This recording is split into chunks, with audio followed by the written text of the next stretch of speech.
राम राम, नमस्कार सभी साथियों को, फेसबुक के सभी साथियों को मेरी राम राम।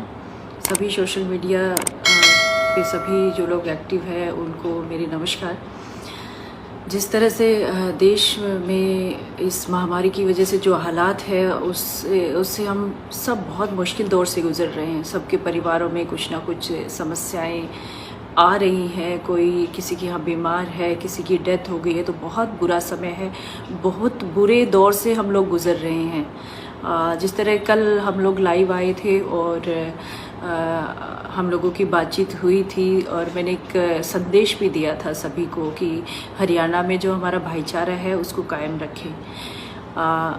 आज हिसार में कल एक ब्लैक फंगस का भी एक पेशेंट हिसार में भी आया है और हरियाणा में कुछ केस आए हैं।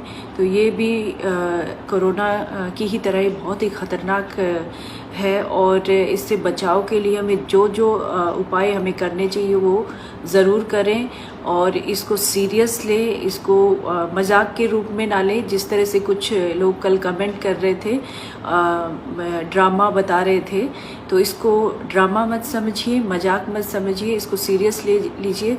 और ब्लैक फंगस का तो बहुत ही कोरोना से भी ज़्यादा खतरनाक है। तो हमें इन चीज़ों से बाहर निकलने के लिए हमारा जो एकता और हमारी जो भाईचारा है उसको कायम करना पड़ेगा। राजनीति छोड़नी पड़ेगी और एक दूसरे का सहयोग करना पड़ेगा। अपने नाते रिश्तेदारों को संभालना पड़ेगा, अपने आस पड़ोस के लोगों को देखना पड़ेगा और कि किस तरह से हम इससे बच सकते हैं।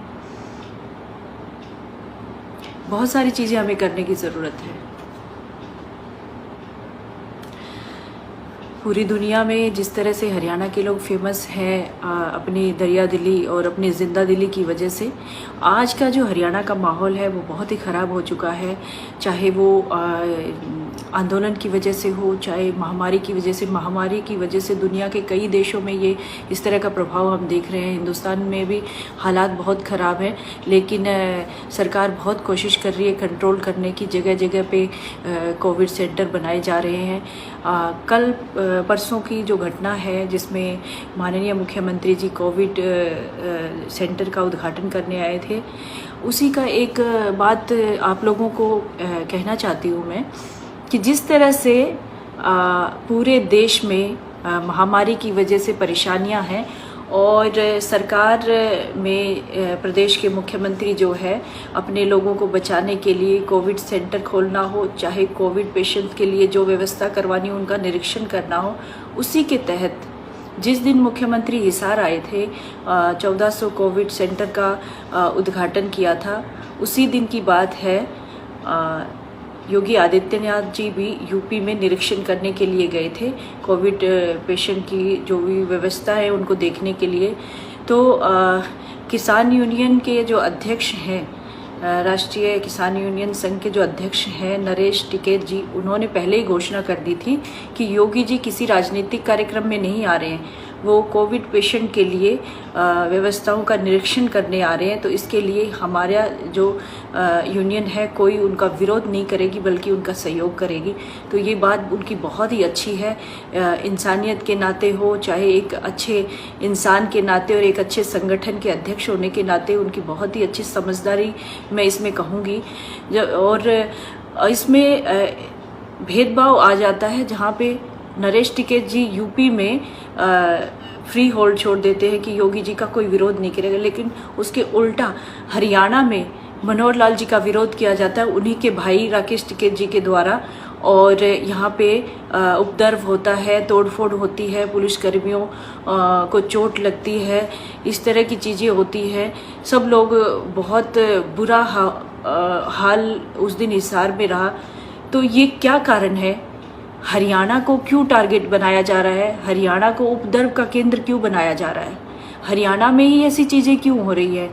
हरियाणा के युवाओं से कहना चाहती हूँ इस बात को समझे। हमारे हरियाणा को बदनाम करने की कोशिश की जा रही है, हमारे हरियाणा को दंगों का केंद्र बनाया जा रहा है। जो दूसरे राज्यों में जो चीज़ें नहीं हो रही, किसान आंदोलन दूसरे राज्यों में भी हो सकते, हरियाणा ही इसका माध्यम क्यों है? हरियाणा में ही ये चीज़ें क्यों हो रही हैं? तो जो लोग हरियाणा में दंगे फसाद करवा रहे हैं आंदोलन के नाम पे, मुख्यमंत्री जी के को रोका जाता है कार्यक्रमों के लिए, सरकार के लोगों को रोका जाता है जब भी कोई कार्यक्रम होता है। तो जब पंजाब में इस तरह की चीज़ें होती हैं, पंजाब में कैप्टन अमरिंदर सिंह जी जाते हैं तो उनको क्यों नहीं रोकते? वो भी तो सरकार का हिस्सा है, पंजाब सरकार का। राजस्थान में क्यों नहीं रोका जाता उनके मुख्यमंत्री को? और यूपी में भी मैंने उदाहरण दिया आपको, नरेश टिकैत जी ने नहीं रोका। तो क्या हरियाणा में क्यों नहीं हो सकता? हरियाणा में क्यों नहीं कोविड पेशेंट के लिए जो व्यवस्थाएं चलाई जा रही हैं उसमें अगर सरकार के नुमाइंदे आते हैं, उनका उद्घाटन करते हैं, तो क्यों उनको रोका जा रहा है? तो ये देखिए, इससे साफ जाहिर होता है कि हरियाणा की छवि को खराब करने की कोशिश की जा रही है। बहुत समय से ये चीज़ें हो रही हैं। हरियाणा का बहुत अच्छा स्थान है पूरे विश्व में, हरियाणा के लोगों की अच्छी जो है छवि है, और उस छवि को खराब करने की कोशिश की जा रही है। हरियाणा के युवाओं से अपील करती हूँ कि ये जो आंदोलन के नाम पे चंद लोग जो अपने राजनीतिक रोटियां सेक रहे हैं, उनसे बाहर निकलिए, सोचिए। अगर हमारे हरियाणा में ऐसा ही चलता रहा तो हमारे सब व्यापार ख़त्म हो जाएंगे। जो लोग बाहर से काम करने आते हैं या व्यापार करने आते हैं वो लोग नहीं आएंगे। और मेरे जानकार जो दूसरे प्रदेशों में हैं, बहुत सारे लोगों से मेरी फ़ोन पे बातचीत होती है तो वो हमेशा ये कहते हैं आपके हरियाणा में तो ऐसे ही दंगे फसाद होते रहते हैं, बहुत सारे आंदोलन चलते रहते हैं। कभी जाट आरक्षण का आंदोलन चला, कभी अब ये किसान आंदोलन चल रहा है, और उसके तहत इतने सारे लोग भीड़ में शामिल हो जाते हैं और उपद्रव करते हैं, दंगे फसाद करते हैं। तो इस तरह की चीज़ों से लोग डर चुके हैं, काम करने के लिए भी हरियाणा में नहीं आना चाहते। हमारा जो लोगों का रोजगार ख़त्म हो जाएगा। हमारे यहाँ जो चीज़ें आनी चाहिए, हमारे जो हरियाणा की प्रगति होनी चाहिए, विकास होना चाहिए, वो विकास रुक जाएगा अगर ये सब चीज़ें चलती रही। तो बस यही कहना चाहती हूँ, आज की मेरी बात यही है। और आप सभी हरियाणा वासियों से और सभी हरियाणा खासकर युवाओं से मेरी अपील है कि प्लीज़ इस कोरोना महामारी से बचने के लिए हमें एक होना पड़ेगा। कोई भी राजनीतिक संगठन है, अभी आपसी द्वेष ना रखें, आपस में एक होकर इस बीमारी के खिलाफ हम लड़ें और एक दूसरे की मदद करें। बस यही अपील करना चाहती हूँ। आप सभी का बहुत बहुत धन्यवाद मेरे साथ जुड़ने के लिए। एक बात और कहना चाहूँगी कि मेरी वॉल पे कुछ लोग गंदगी लिख रहे हैं, गंदी गालियाँ लिख रहे हैं। हालांकि पॉजिटिव लोग भी बहुत हैं, पॉजिटिव अच्छी बातें कहते हैं, उनका मैं धन्यवाद करती हूँ। लेकिन जो गंदगी लिख रहे हैं मेरी वॉल पे, उनको कतई बर्दाश्त नहीं किया जाएगा। जिस तरह से 17 लोगों के खिलाफ मैंने 4-6 दिन पहले मुकदमा दर्ज करवाया था, उसी तरह से अगर किसी और ने गंदी गाली या भद्दा शब्द लिखा तो उसके खिलाफ भी वही कार्रवाई होगी। ये मत सोचिएगा कि ये सिलसिला रुकेगा। जब तक गंदा बोलने वाले लोग मेरी वॉल पे आते रहेंगे, मैं उनकी इस तरह से ही शिकायत करती रहूँगी, और फिर वो भागते घूमेंगे, फिर बयान देते घूमेंगे कि ये ऐसा ही करती रहती है। अगर आपकी ज़ुबान से गंदगी निकलेगी तो मैं ऐसा ही करूँगी। तो उन साथियों से भी रिक्वेस्ट है जो अच्छे कमेंट्स करते हैं, जो मेरा उत्साह बढ़ाते हैं अच्छे काम के लिए, आप भी उनको जवाब दें। और ऐसे लोगों को जवाब देना बहुत ज़रूरी है, नहीं तो हमारा समाज पूरा गंदा हो जाएगा और इसको कंट्रोल करना बहुत ज़रूरी है। नहीं तो जो महिलाएं हैं वो भी घरों से बाहर निकलना, काम करना बंद कर देगी, क्योंकि ऐसी गंदगी कोई बर्दाश्त नहीं करता। तो आप सभी से रिक्वेस्ट है, इनका मुंह तोड़ जवाब दें, इनको रिप्लाई करें इन लोगों को। और जो अच्छे कमेंट करते हैं उन लोगों से बहुत बहुत धन्यवाद करती हूँ उन लोगों का मैं। और सभी का हौसला बढ़ाइए, अपने घर में रहिए, खुश रहिए। और जो लोग मानसिक तनाव से गुजर रहे हैं, इस महामारी की वजह से बाहर नहीं निकल पा रहे, जिनके पास काम नहीं है, उनसे यही रिक्वेस्ट करना चाहती हूँ, ये बुरा दौर है, जल्दी ख़त्म हो जाएगा।